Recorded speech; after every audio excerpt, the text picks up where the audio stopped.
Jesus é o Filho da bênção. Então diga: em nome de Jesus eu estou livre.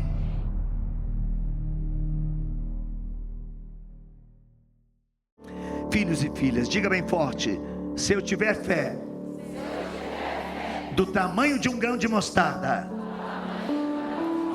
eu mandarei a montanha sair da minha frente,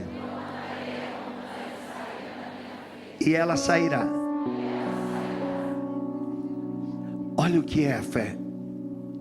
A Bíblia diz: não pense tal homem, tal mulher que alcançará alguma coisa de Deus sem ter fé. O mundo de hoje vive o que Bento XVI chamou do demônio da modernidade, o relativismo. Hoje as pessoas buscam em gnomos, no reiki, na yoga, nos amuletos, nos objetos supersticiosos, nas ações demoníacas de toda essa coisa que surgiu aí. E o Brasil é um dos países que mais busca as coisas do demônio. Vocês sabiam disso? Nos terreiros, nos centros de, que não dá para falar o nome senão dá processo, mas é naquela coisa que começa com M e termina com A.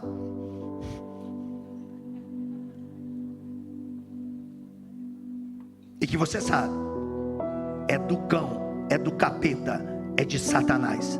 E não pode um católico que vai naquele lugar dizer que é católico. Ele é caótico, mas católico não.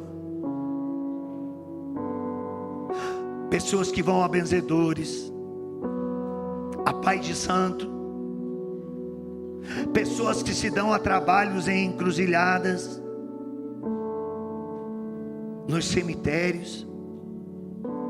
Tudo isso é contrário. Se eu tenho fé, eu confio no Senhor, eu espero no Senhor, pois dele virá a minha vitória. Eu tenho andado pelo mundo, meus irmãos, eu tenho visto coisas que é difícil até de acreditar. Satanás está furioso. Satanás está usando de todas as seduções, como diz São Paulo na carta aos Romanos, para arrastar o maior número de almas possíveis. O Apocalipse de São João, nós celebramos ele nesse mês de dezembro, depois do Natal. São João apóstolo e evangelista. Depois do Natal, o primeiro dia que nós vamos celebrar, o primeiro mártir da igreja, Santo Estevão. O segundo santo que nós vamos celebrar é São João, logo no dia 27, apóstolo e evangelista. Depois nós vamos celebrar os santos inocentes. E por último, a Sagrada Família. A cruz acabou, mas a associação vai se virar de fazer mais. Pode mandar o Pix que eles vão mandar para vocês. Isso não é problema meu, isso é problema de quem tem que fazer cruz. O meu negócio é ajudar a associação. Se acabou, faz mais. Eu já vou avisar o Padre Duarte que se vocês não querem fazer mais, vocês vão ver comigo daí. Faz mais cruz lá, se vira. O povo quer ou não quer? Se vira, vamos fazer cruz lá. Pega as relíquias ali das madeiras da igreja, da mão de Santa Chaga, e deixa de ficar aqui passeando e mostrando que não tem cruz. Vamos fabricar cruz lá. Estou brincando, esse povo trabalha demais, gente. É um povo santo, mas vai ter mais cruz. Hoje, esse ato da associação é um ato profético. As pessoas estão excluindo a cruz. As pessoas estão perdendo a noção da importância de um sacramental. A cruz é um dos sacramentais mais poderosos, porque quando você abençoa uma cruz e coloca na porta da sua casa, diz o profeta Zacarias, você está fechando as portas para o inferno. E diz mais: toda casa que tem uma cruz nas portas de entrada, na vinda última, quando o anjo tocar a corneta, quem estiver dentro dessa casa, seja pessoa boa ou má, terá uma oportunidade de salvação, porque verá a glória de Deus e se converterá. E olha que o profeta Zacarias fala isso quando a cruz era maldita. Imagine depois que a cruz se tornou bendita, porque Jesus a santificou. Então você não precisa de patuá, você não precisa de figa, você não precisa de pirâmide, você não precisa com um elefante com a bunda virada para sua cara, tomar que ele cague dentro da sua boca. Quem sabe você larga a mão de ser tão jegue desse jeito. Ó, e eu vou dizer uma coisa para você: se ferradura desse sorte, cavalo não usava na pata, usava na testa.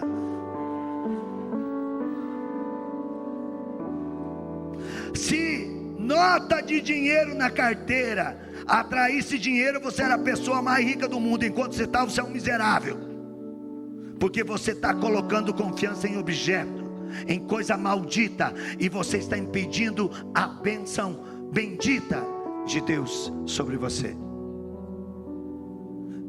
Olha para o irmão assim: seu cara de pau. Fala para ele assim: passa óleo de peroba nessa cara, senão ela vai encher de cupim. Diga: a culpa não é de Deus, somos nós que deixamos de viver a fé. Mas eu tenho uma boa notícia para você: acredite, a vitória na tua vida é certa.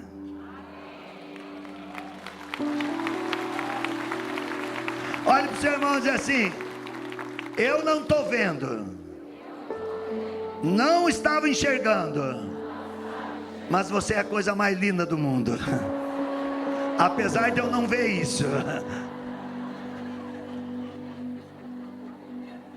Eu não sei se você construiu um novo irmão ou se você destruiu, repetindo isso, mas eu sei que você é a coisa mais linda de Deus.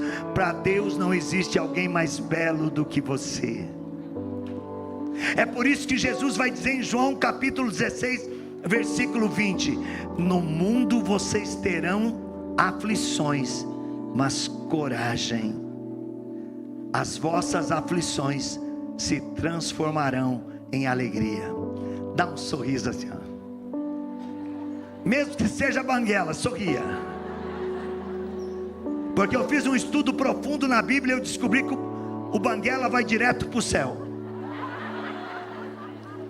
Foi Jesus que falou, está no Evangelho: só no inferno vai ter ranger de dente. Banguela não tem, vai para o céu. Então sorria, com dente ou sem dente. É verdade, eu quando era criança, eu ia na casa da minha avó Raquel dormir, e ela tinha dentadura em cima e dentadura embaixo. E na hora que a gente deitava na cama com ela, ela tirava as duas dentaduras e colocava no copo d'água. E ela dava aqueles beijos na bochecha, a gente, que a boca dela era lá no fundo, era difícil dela alcançar. Mas quando ela alcançava, ela chupava a gente que estralava, porque tinha muito espaço dentro da boca, né? E eu sempre me perguntei por que a minha avó tirava as duas dentaduras quando ia dormir e colocava no copo d'água. A minha avó era uma mulher de fé. Ela deve ter lido esse texto da Bíblia, onde Jesus diz: só no inferno vai ter ranger de dente. Ela tirava: se eu morrer eu vou para o céu. As pessoas antigamente tinham fé, gente. Vejam, os problemas, as crises nos abalam, nos deixam tristes, mas conforme a maneira que nós encaramos, elas podem se transformar em fonte de crescimento, em fonte de milagre. Eu cresci nas minhas maiores crises. Hoje uma senhora chegou para mim, ela está aqui, ó, essa senhora ali, ó, de cabelo loiro, essa menina de cara de 18 anos. Chegou uma outra senhora junto com ela e falou assim: nossa, Irone, como você mudou, hein? Quebrar tua perna mudou. Você brincava demais, agora você está pregando sério. Chega a abalar as estruturas. Eu falei: sai daqui. Mas é verdade. Depois que eu quebrei a perna, eu mudei muito. Com 4 dias que eu estava em casa com a perna erguida, a perna quebrada, O meu neto é minha paixão do mundo. Davi é minha paixão, é o amor da minha vida. Sabe sugar tudo que eu tenho. O Davi consegue tirar minha meia sem tirar o sapato. O bichinho é bom. Então quando eu quebrei a perna, ele queria ficar na cama comigo. Com 4 dias, ele olhou para mim e falou assim: vovô, quando que vai começar a tua pregação mesmo? Ou seja, o menino com 4 dias não estava me aguentando. Eu falei: nossa, será que eu sou tão chato assim? Teve um dia que ele queria ver a missa todo dia comigo no YouTube. Porque daí depois os ministros vinham trazer a Eucaristia, o padre ia lá celebrar para mim, porque eu fiquei 17 dias sem sair de casa, com a perna erguida. E o Davi, quando chegava perto do meio-dia: vovô, vamos assistir a missa? E teve um dia que ele chegou para mim e falou assim: vovô, eu não vou assistir a missa mais com você, eu quero a vovó. Eu falei: mas o vovô não pode te levar com a vovó. Eu vou sozinho. Tá bom, vai, mas cuidado, tinha que descer uma escada. Eu falei: cuidado para não cair. Não, vovô, não vou cair não. E ele foi lá. De tarde ele foi para a escola. Aí a Cléia chegou para mim e falou assim: o Davi está muito chateado com você. Eu falei: por quê? Porque na hora da missa você fica vendo o celular. Missa pelo YouTube. Aí eu estava fazendo minhas orações, porque depois ia ter a celebração da palavra. Ele queria participar da missa, eu ficava ouvindo, mas estava ali com o meu tablet, com o meu celular, rezando as minhas novenas, tudo. Eu falei assim: não, acho que a Cléia tá dando um migué em mim, né? Não pode. No outro dia ele veio. Quando foi 11 horas da manhã: vovô, tá chegando a hora da missa, mas você não vai olhar no celular mais, né? Eu falei: por quê, Davi? Porque se você olhar, eu não vou. É pecado ver o celular na hora da missa. 5 anos de idade.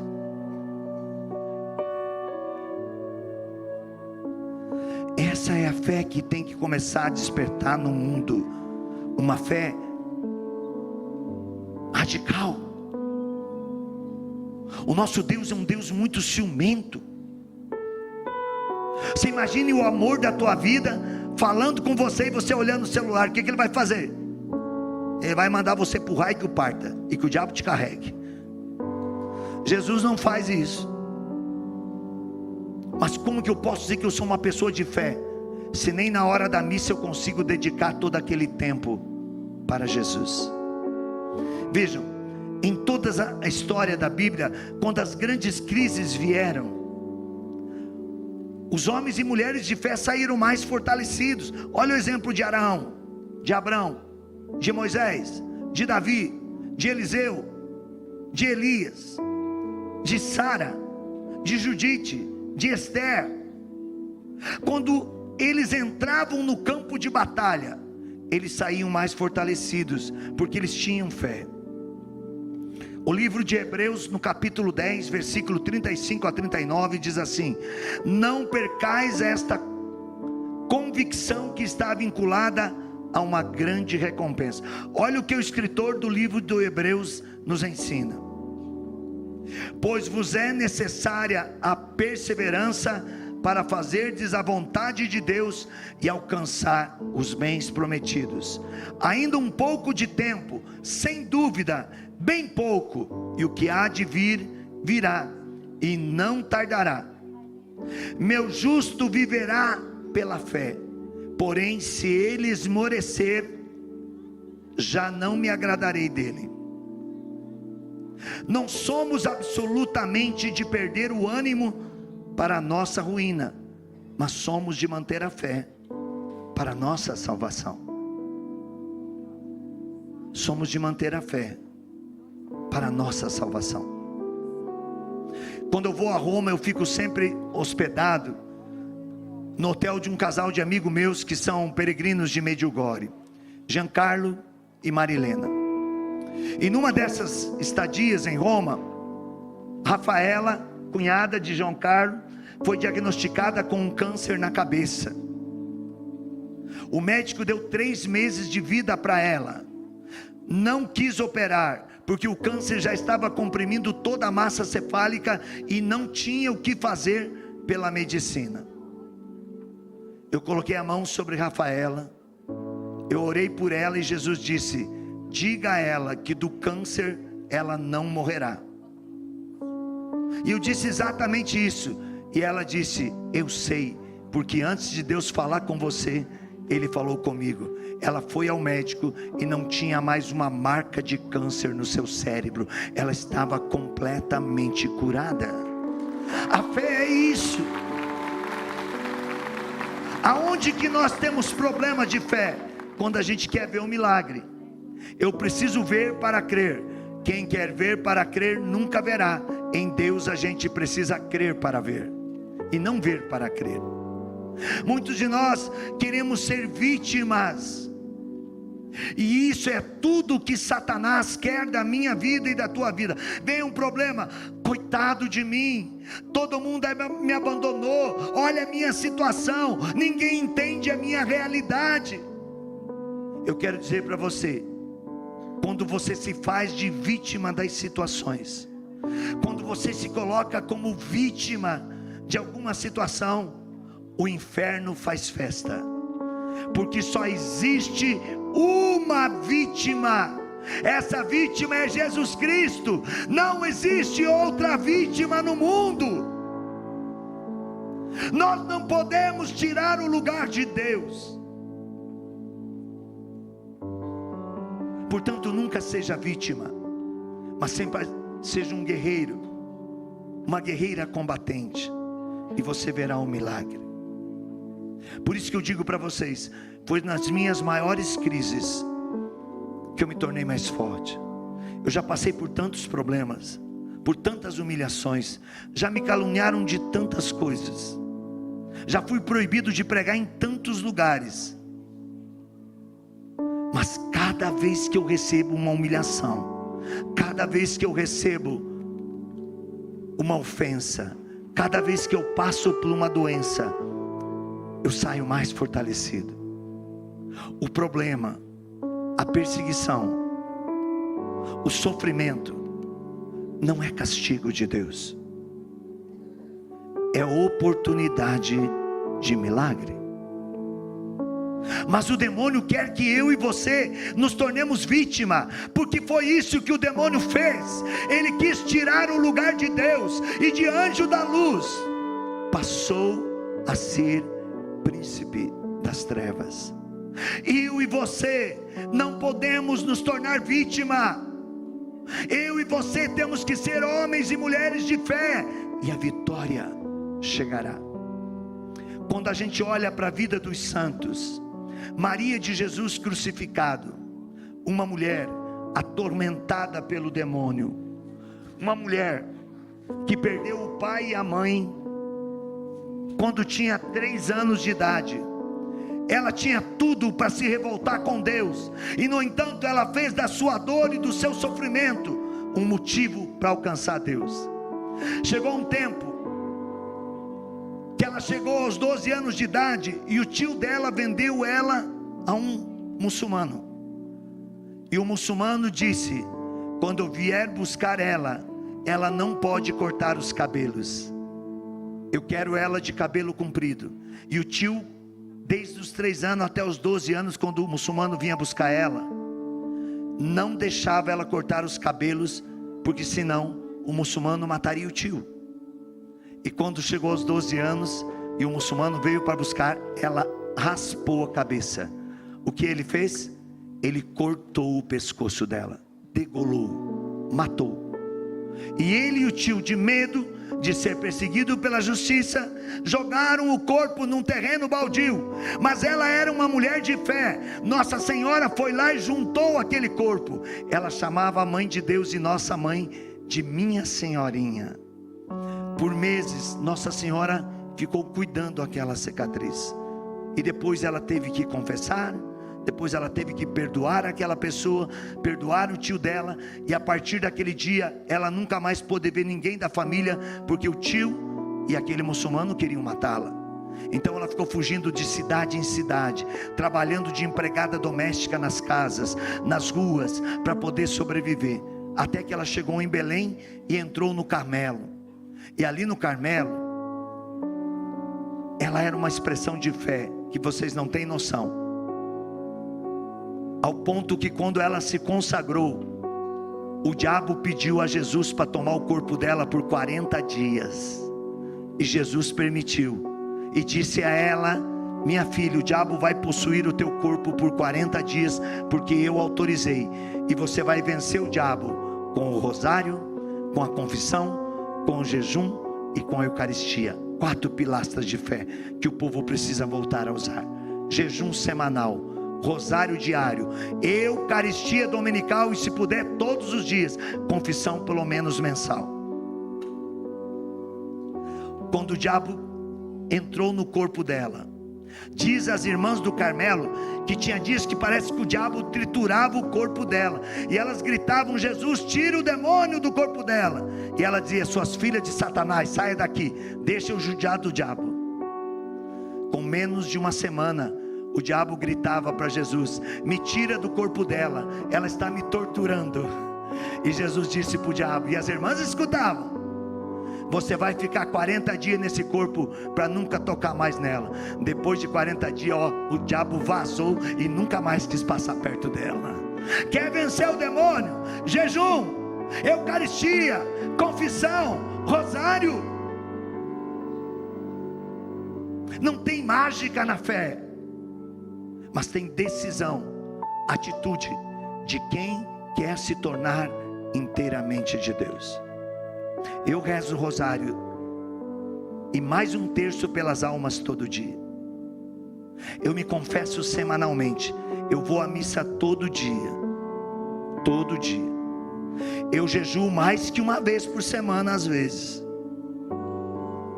E eu ainda tenho tempo para pecar, rezando 7 horas por dia. Eu fico pensando nesse bando de desocupado que não faz nada e não reza. O diabo deve estar fazendo o ninho dele e multiplicando a diabarada nessas pessoas. Reza. Nós estamos num momento onde nós, pela fé, precisamos ver os milagres de novo. E qual é o milagre? Aquilo que você precisa. Na Bíblia, Jesus vai dizer que curar a sogra de Pedro, que estava com uma febre alta, foi um milagre. Hoje as mães fazem milagre com melhoral infantil. A criança está com febre, dá um melhoral infantil e tira a febre da criança.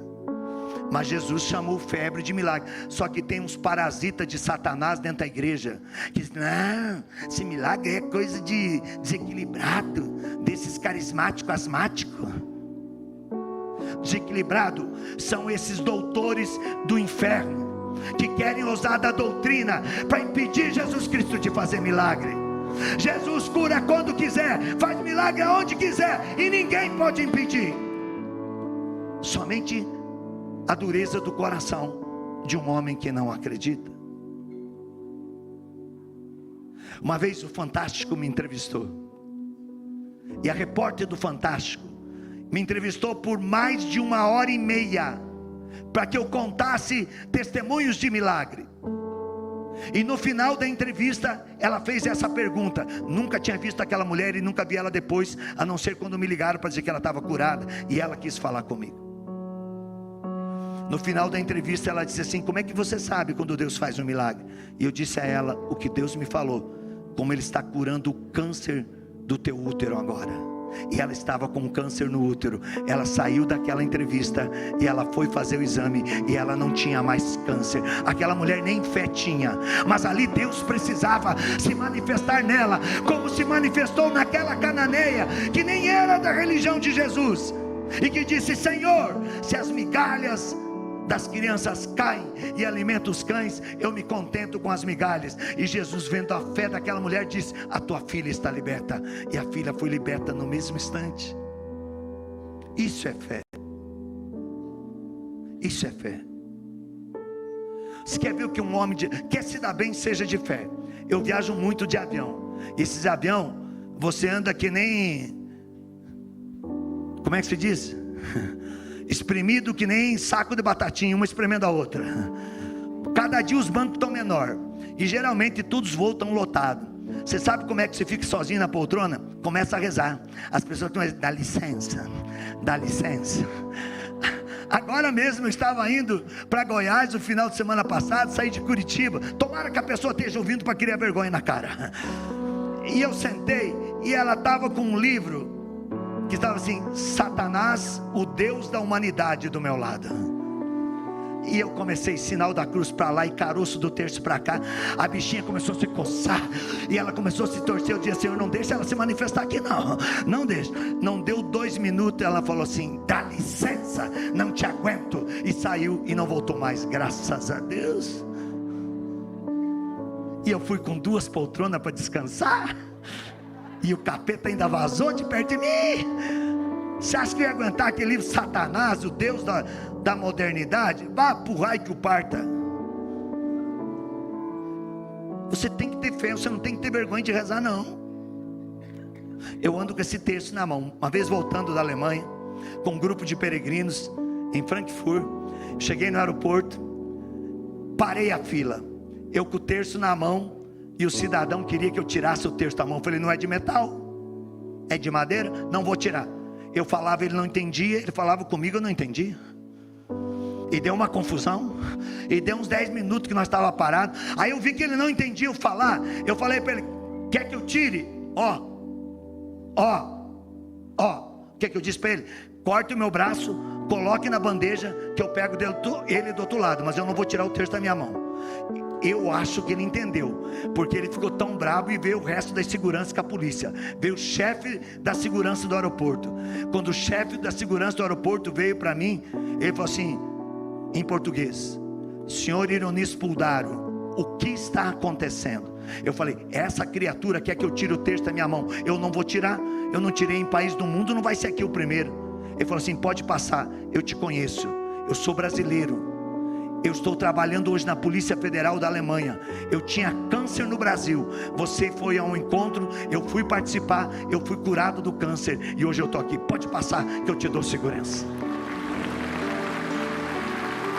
Vocês estão entendendo? Tem horas que você tem que ir para o matadouro. Tem horas que você tem que vencer a humilhação. Porque se você recuar, o diabo vai fazer festa na tua vida, e a vitória de Deus não chegará. Por isso, eu quero que você entenda: quando você pega a palavra de Deus, o diabo se assusta. Quando você lê a palavra de Deus, o diabo se irrita. E quando você começa a testemunhar a palavra de Deus, o diabo investe tudo que ele tem contra você. Mas ele nunca te vencerá, porque é impossível vencer um eleito de Deus, alguém conquistado no sangue de Cristo. E o teu valor, a tua marca é o sangue de Cristo, e isso ninguém pode tirar de você, nem o teu pecado. Você e eu podemos ir para o inferno por causa do pecado, mas nós seremos a marca do sangue de Cristo no inferno, porque negamos a fé, porque não buscamos a misericórdia. Quanta gente indo buscar curso de autoajuda, vai para o confessionário, vai para o confessionário. Quanta gente fazendo regime, faça jejum. Quanta gente indo para a academia, para ter um corpinho balão, todo certinho, e a alma, para ter um corpinho violão, e a alma está um balão de pecado. Que adianta um corpo violão e uma alma balão? Vá para o confessionário e tenha uma alma violão, e o teu corpo pode ser balão, você vai ser a coisa mais linda do mundo. O importante é a alma. Cuidado com as vaidades. Você precisa cuidar do teu corpo. O teu corpo é templo do Espírito Santo. Quando você cuida do teu corpo, você está cuidando de um sacrário. Você está zelando da casa de Deus, porque é isso que nós somos. Nós somos casa de Deus. O Espírito de Deus habita em nós. Então você tem que se cuidar. Mulher, passa um batonzinho, faz uma maquiagem. Olha, nós homens nascemos perfeitos, não precisa fazer isso, mas vocês imperfeitas precisam. Se ajudem a ficar bonita. O dia que você vê um homem passando batom e pintando a unha, não é boa gente. Mas a mulher pode. Eu falei para esse irmão aqui, ó, ele com esse cabelo, coisa mais linda do mundo. Gente, é bonito, é ou não é? Ele com esse cabelo, coisa mais linda do mundo. Na hora da morte, se ele se confessar, vai para o céu. Mas com o cabelo bonito não vai não. Eu falei para ele, eu sem cabelo também. Se eu não me confessar, eu estou ferrado. A vitória, ela passa pela cruz. Na pandemia, eu posso dizer para vocês que chegou dias que eu questionei Deus. Eu perdi muitas pessoas da minha família. Muitos morreram. Os meus tios, eu fiquei quase sem nenhum. Sobrou que dá para contar no dedo. E olha que do meu pai eram 19. Da minha mãe eram 4. Quase todo mundo foi recolhido. Eu perdi meu irmão mais novo, 50 anos de idade. Eu perdi o primeiro neto da minha mãe, meu sobrinho, afilhado. E por causa dessa maldita pandemia, meu pai foi recolhido ao céu também. Quando eu estava 42 dias fora do país, a minha mãe estava na UTI com uma pancreatite aguda. E os meus irmãos dizendo, volta para casa que a mãe vai morrer. E eu fiquei 39 dias sem ligar para o Brasil e só respondendo mensagem. Porque se eu ligasse e eles dessem o telefone para minha mãe, a minha mãe ia dizer, filho, volta para casa, eu vou morrer. Eu pegava o primeiro voo, eu voltava. Mas eu, com medo de a minha mãe dizer isso, eu falei, é melhor eu ficar na missão, porque eu não sou médico, eu não posso cuidar dela. Então aqui eu fico oferecendo os frutos da missão pela cura da minha mãe. A minha mãe foi curada. Ela saiu da UTI, minha mãe está viva até hoje, foi para casa. Quando eu estava voltando, faltava 3 dias.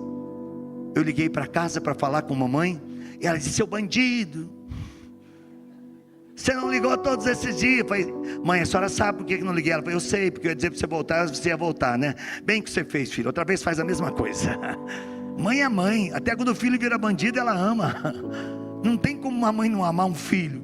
E aí, eu liguei meu pai, que nunca gostava de falar no telefone. Meu pai pediu para falar comigo. E meu pai só fez uma pergunta para mim, filho, quantos dias você precisa para voltar para casa? Meu pai estava bem, meu pai não tinha nada. Eu falei, pai, 3 dias. Eu estou saindo de Salerno, vou para Roma. Era domingo, eu vou dormir em Roma. Segunda de noite eu pego o voo, que era o primeiro voo que tinha para o Brasil, era na segunda noite. Eu pego o voo, terça-feira de tarde eu estou em casa. Terça-feira era aniversário do Davi. E eu disse para o meu pai no telefone, meu pai não gostava de meias palavras. Palavras duvidosas, o meu pai não aceitava. Eu disse, antes de ver o Davi, eu vou ver o senhor. E ele sabia que eu ia ver primeiro o Davi. Ele desligou o telefone na minha cara. Alguns minutos depois, o meu pai começou a sentir muita dor. Começou a gritar de dor. Levaram ele para o hospital. E ele passou 3 dias e 3 noites gritando de dor. Estourou um câncer no meu pai, que o matou em 3 dias. Quando eu voltei, aí sim eu fui direto para o hospital. Fui lá para rezar pelo meu pai. Estou rezando para meu pai, ele dizia, meu filho, o que eu fiz para estar sofrendo tanto? Eu não estou suportando a dor. E ele apertava e dizia, me ajuda, me ajuda. E naquilo que ele se bateu, estourou aquele catéter, sabe como é que dá o nome, que põe medicamento? Eu tive que apertar a campainha, a enfermeira veio. E como ele gritava muito de dor, ela falou, você precisa sair do quarto, porque nós vamos ter que prender seu pai, senão a gente não vai conseguir fazer o procedimento. Ele vai gritar de dor, e você não vai aguentar, e você vai querer intervir, e você vai nos atrapalhar. Então é melhor você sair do quarto. E eu saí, fui no corredor e fiquei rezando, Senhor, cura meu pai, cura meu pai. Estou ali no corredor rezando. Veio uma mulher correndo, faz 3 anos que eu te procuro. Eu estava na UTI, que era no fundo do corredor daquele andar que estava meu pai. Eu estava na UTI, podre de câncer. Alguém da minha família pediu para você rezar, e você disse que só podia rezar às 3 horas da manhã. E a minha família ficou na porta da UTI te esperando você chegar. Disse que 3 horas da manhã, por alguns minutos você passou por aqui e rezou por mim. E eu estou curada, e eu queria dar o testemunho.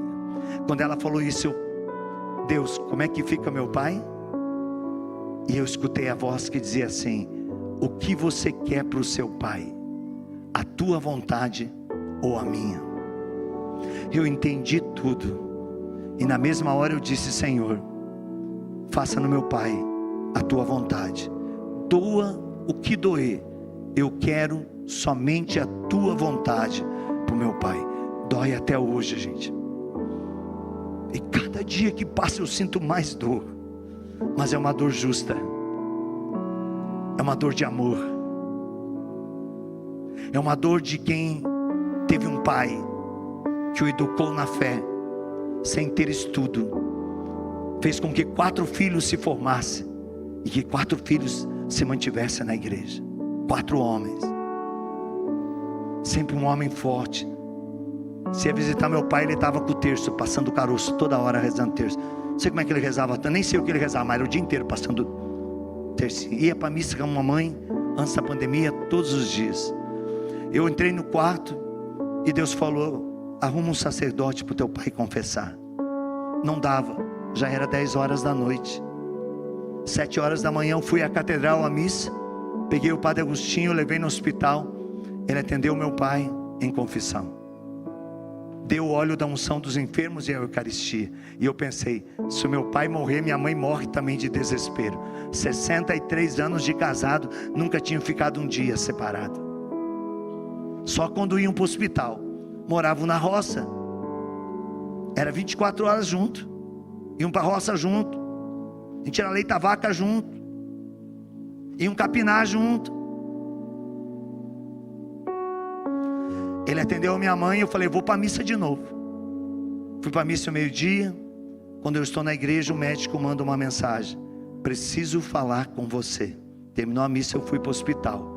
Ele disse para mim: você é o último filho do seu Ivo que faltava vê-lo? Falei: sim. Eu estava viajando, cheguei ontem, vim ao hospital e hoje estou aqui. Traga a sua mãe, eu preciso falar com a sua mãe. Eu falei: doutor, eu vou trazer os meus irmãos, a minha mãe eu não vou trazer não. Minha mãe é uma senhora de 85 anos, o senhor quer falar com uma senhora que acabou de sair do hospital? O senhor não pode falar com os filhos? Ele falou: não, eu falo com a sua mãe. 4 horas da tarde eu quero falar com ela. Quando foi 4 horas, a gente voltou para o hospital. Meus irmãos e a minha mãe. Sentamos no corredor do hospital. E o médico olhou para a mãe e falou: dona Ladires, há quanto tempo a senhora está com o seu Ivo? E ela falou assim: eu só de casamento 63 anos. Mas a gente conviveu junto desde criança. Doutor, eu amo muito esse homem. O que o senhor pode fazer por ele? E o doutor disse: dona Ladires, as notícias não são muito boas. A gente pode fazer 3 procedimentos, mas ninguém da ciência fará nenhum deles. O primeiro é fazer uma colonoscopia para saber por que os rins dele pararam em tão pouco tempo. Por que o intestino dele parou em tão pouco tempo. E está parando tudo. Tudo está tendo, os órgãos estão tendo falências. Nós não temos uma explicação. E se a gente fizer uma colonoscopia, ele não vai suportar e vai morrer. A segunda opção é entubar ele para ele não sentir a dor. Mas ele vai entrar num estado vegetativo que não vai ser bom para ele e nem para vocês, porque ele não voltará desse estado vegetativo. Então seria cruel demais a ciência fazer isso com ele, e nenhum médico fará. O terceiro era fazer hemodiálise, mas se a gente fizer hemodiálise, ele morre. A minha mãe, que não entende nada de medicina, olhou para o doutor e disse assim: doutor, o senhor tem alguma coisa além de morfina para dar para o meu amor, para ele não sofrer tanta dor? E eu olhei para minha mãe e falei: mãe, se der morfina, mata o pai. Ela falou: estou conversando com o doutor, não com você. Doutor, me responde. Ele falou: dona Ladires, o seu filho está certo. Se a gente der morfina, ele não vai sentir dor, mas ele vai morrer. E ela olhou para ele e falou assim: dá morfina para ele não sofrer. Isso é fé, gente. Eu fui para casa, o Marcelo estava junto, a gente apresentou um programa de TV que a gente faz ao vivo da capela de casa. Era um programa das 9 às 10 da noite. Quando terminou o programa, eu olhei para Jesus crucificado que fica na parede da capela, e Jesus falou assim: vai para o hospital. Eu larguei tudo, disse a eles: eu preciso ir para o hospital. E fui para o hospital. Cheguei lá, meu pai estava na agonia da morte. Ele se despediu, não deu 5 minutos e faleceu. Mas eu tenho certeza que eu tenho um pai no céu, porque ele confessou e recebeu a Eucaristia. Eu louvo a Deus por tudo que aconteceu com meu pai.